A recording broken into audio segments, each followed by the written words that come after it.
Grande sœur, s'il te plaît. Il l'a touchée en lui disant, s'il te plaît, si tu as quelque chose, donne-moi, je vais manger avec. Je suis un peu en difficulté. Elle lui répondit, te donner à manger? Que est-ce qui me concerne, toi et moi? Et elle a commencé à lui donner des coups. Vous voyez comment cette fille a réagi? Elle n'a même pas de patience. Elle est en train de faire tout cela pourquoi?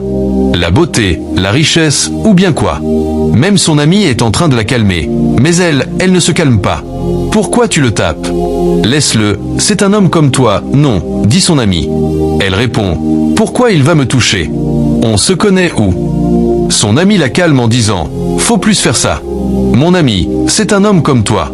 Comme tu n'as rien pour lui donner, faut lui donner un peu de patience, du courage, mais faut plus réagir comme ça. Maintenant, elle s'est approchée de l'handicapé et a commencé par le supplier de ne pas se fâcher contre elle. Voilà qu'elle tente encore de se jeter sur lui, et son ami insiste, en train de les séparer. Pourquoi tu fais ça? Reste tranquille, s'il te plaît. Elle dit à son ami, pourquoi il va me toucher sans que je le sache? On se connaît où? Lui aussi ne me connaît pas. Il est venu me demander de l'argent. Lui et moi, on a fait quoi aujourd'hui? Son ami lui dit, faut que tu dises ça calmement. Il ne connaît pas. Elle donne encore de la patience et du courage à l'handicapé, le supplie beaucoup de ne pas se fâcher. S'il te plaît, ne te fâche pas, je ne savais pas et je ne le ferai plus la prochaine fois. Pardonne-moi beaucoup.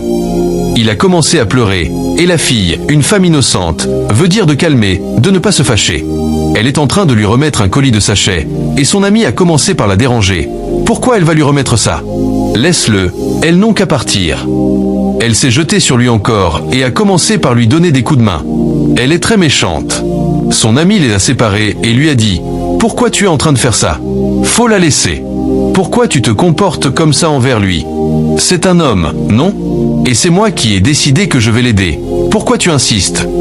Elle lui dit, laisse-le, on va partir. N'importe quoi. Elle a remis le colis de sachets à l'handicapé en lui disant, prends ça, faut gérer le moment avec, et arrête de pleurer. L'autre n'est pas du tout à l'aise. Elle est pressée seulement pour partir à la maison. Son ami dit à l'handicapé, à la prochaine, si tu as faim ou si tu as besoin de quelque chose, notre maison n'est pas du tout loin d'ici. Voilà notre portail qui est à distance là-bas. On est dans la 4e maison. Si tu viens, faut taper à la porte, je serai là. Son amie méchante lui dit d'arrêter.